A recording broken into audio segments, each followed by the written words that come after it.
সংবাদ প্রকাশের জেরে দলবল নিয়ে সাংবাদিককে মারধর করল বিএনপি নেতা। জয়পুরহাটের খেতলাল উপজেলা নির্বাহী কর্মকর্তার অফিসে তাকে মারধরের অভিযোগ উঠেছে। পুলিশ এসে পরিস্থিতি নিয়ন্ত্রণে নিলে গেটের বাইরে অবস্থান নেয় বিএনপি নেতারা। পরে পুলিশের সামনেই তাকে দ্বিতীয় ধাপে মারধর করা হয়।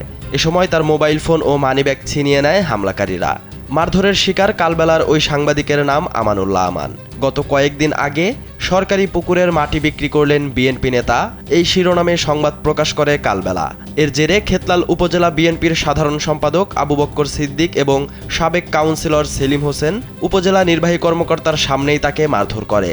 পরে তাকে উদ্ধার করে উপজেলা স্বাস্থ্য কমপ্লেক্সে নিয়ে যাওয়া হয়। খেতলাল থানার ভারপ্রাপ্ত কর্মকর্তা মোহাম্মদ মুক্তাদুল আলম জানান, হামলার বিষয়ে জানতে পেরে দ্রুত ঘটনাস্থলে গিয়ে পরিস্থিতি শান্ত করা হয়।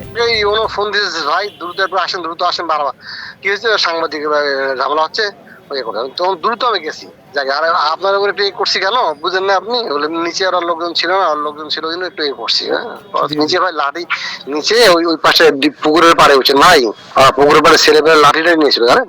এমন হিংস্র নিচে, এমন অবস্থা মানে মানে মানে মানে খুবই খারাপ হচ্ছে, নিচে খুবই খারাপ হচ্ছে জানেন। আমি ওদেরকে প্রথমে বাঁশি মেরে সরা দিছি,